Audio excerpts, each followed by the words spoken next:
Hello everyone, and down to times 15 on Xbox Live, and welcome to WWE Fastlane Review.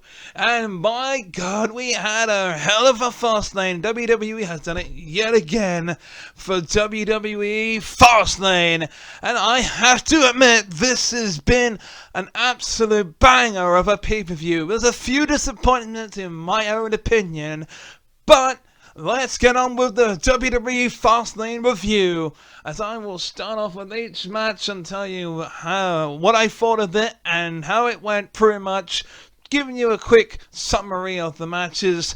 First up, we had the WWE Tag Team Championship match, where the Judgment Day defended their tag team titles against Jey Uso and Cody Rhodes, and I must say, it was a hell of a match. I enjoyed every single minute of it. There was a back and forth momentum up until the part where the Judgment Day were in trouble.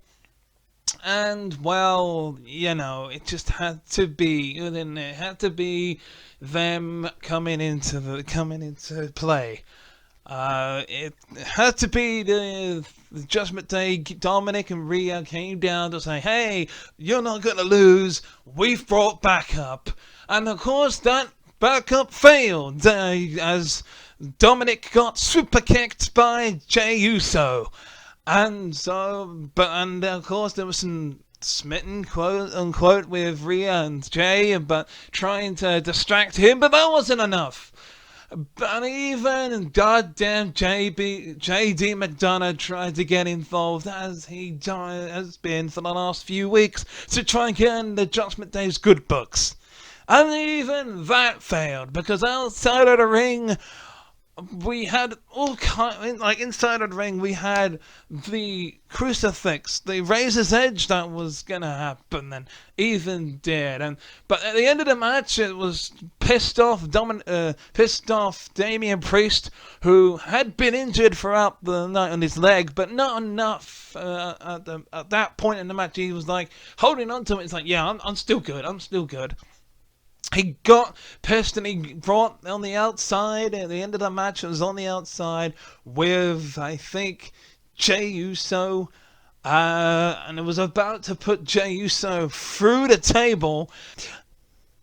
And of course, then it's when in the middle of the ring, that's once Damian Priest was taken care of. Finn Balor got taken care of by like a springboard Cody cutter and a flapjack, almost like a springboard 1D. And that was it. 1, 2, 3. We got new tag team champions. Now, don't get me wrong, I love the fact that Cody Rhodes and Jey Uso are the tag team champions, and I like them as a team, but personally, where are they going with this JD McDonough thing? Like, he was supposed to be trying to convince the Judgment Day that he's worthy of being a member. Why are they getting to screw up all the time? Why is he the one costing them the match? I don't get it.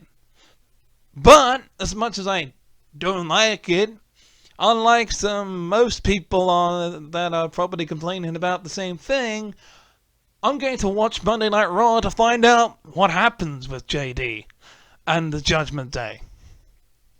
So yeah, new tag team champions, Jey Uso and Cody Rhodes.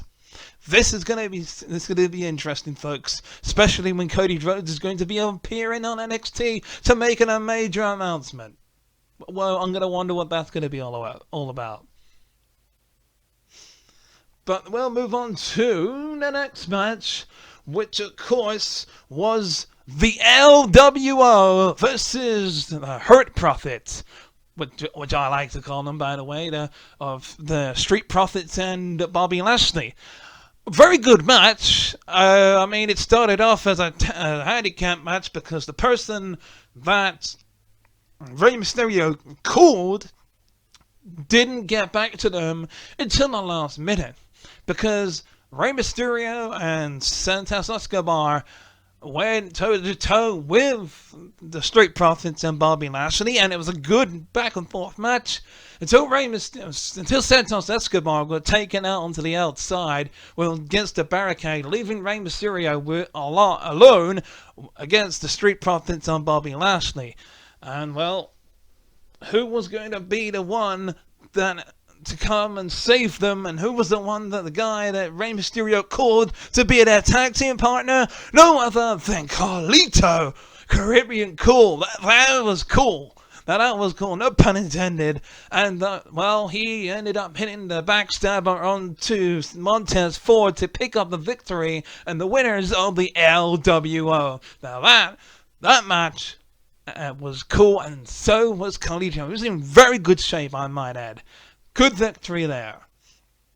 And then up next was, of course, the triple threat match for the Women's Championship as Io Sky, Charlotte Flair, and Asuka would go at it in a huge triple threat match.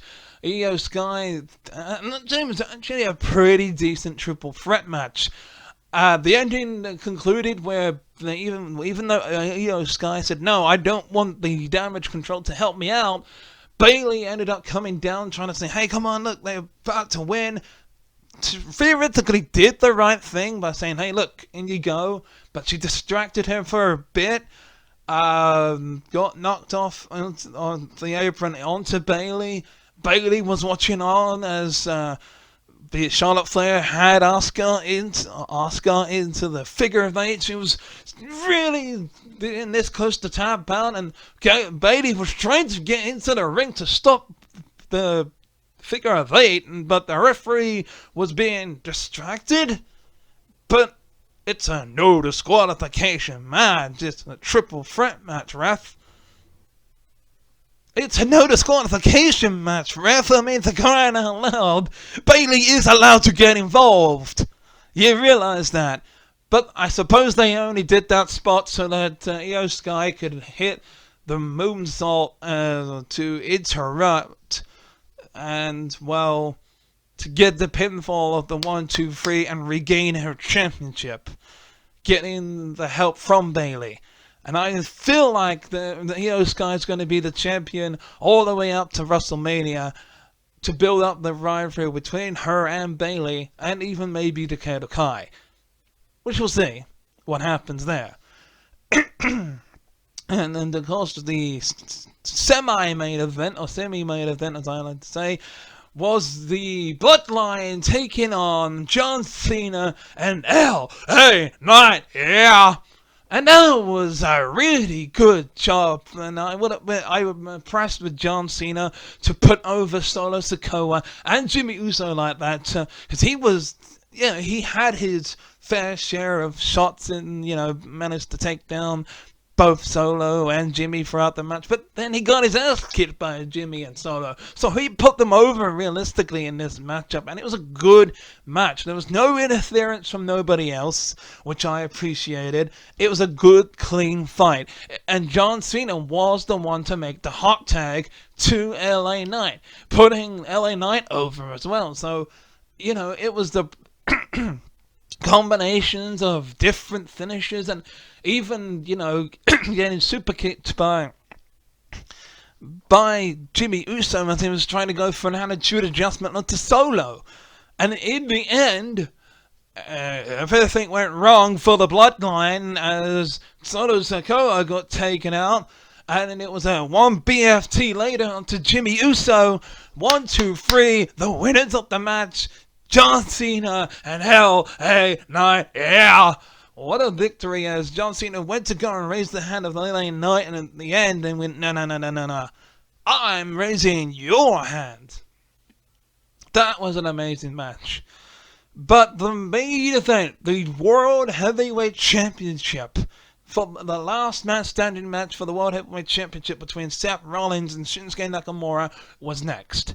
Before that match began though, but Damian Priest was like, tonight's the night I'm cashing in. I don't care. If he didn't care if he had a bad leg or not. But Rhea Ripley went, nope. You're not in 100%. You need to be 100%. Tonight's not the night. And you know what? As disappointed as some fans might have been, I agreed with that scenario. There's no way you would want a crippled Money in the Bank competitor to come out. That's not how it works. It's the champion that's meant to be the weak one, not the challenger.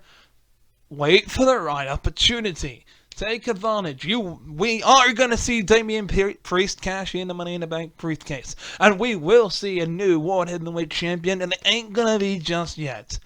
But this last man standing match between Shinsuke Nakamura and Seth freaking Rollins was absolutely freaking unbelievable. There was spots everywhere, including multiple table spots where Nakamura, well, he was going for a Kinshasa, got onto Seth Rollins. Seth Rollins reversed it. He hits the shin and the Kinshasa through the table, but it doesn't break completely. Then you have the multiple weapon shots, including Shinsuke Nakamura using nunchucks onto Seth Rollins. We had the right at the beginning. We had the mat on the outside being exposed and the concrete. There was a pedigree attempt, but reversed by Nakamura.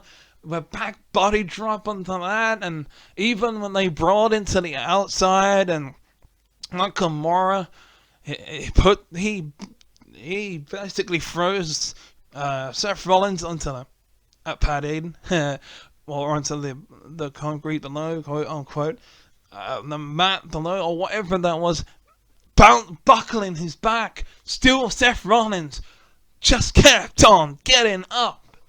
And then at the end, there was even a moment where Seth Rollins was climbing up a ladder that he set up near the announce table.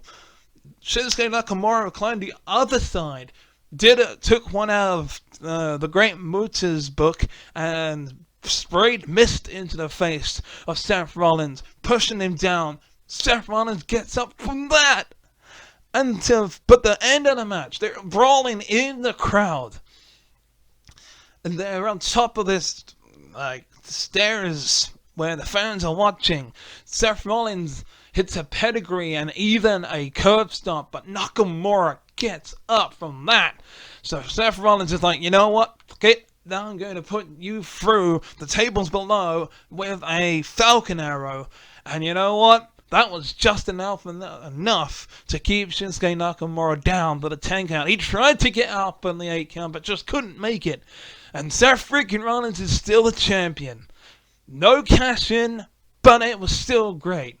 Me, 3.5, probably 4 stars for the Fastlane. But it was amazing. It was worth it. I absolutely enjoyed it, and I can't wait to tune into Monday Night Raw to see what happens with the Judgment Day. And when will Damian Priest cash in the Money in the Bank briefcase? Will he betray the bloodline? Will Judgment Day betray the bloodline after joining forces with them and cashing in against Roman? Or will he cash in against Seth Rollins later on down the line? We will have to wait and see. And the next pay-per-view is, of course, Crown Jewel in Saudi Arabia. I will be making my predictions for those. But until next time, goodbye. Thank you very much for watching this video. If you like this video, click on the Master Chief icon to subscribe to my channel. And if you want to watch the previous video, click on the one on the left. If you want to watch the playlist, click on the one on the right.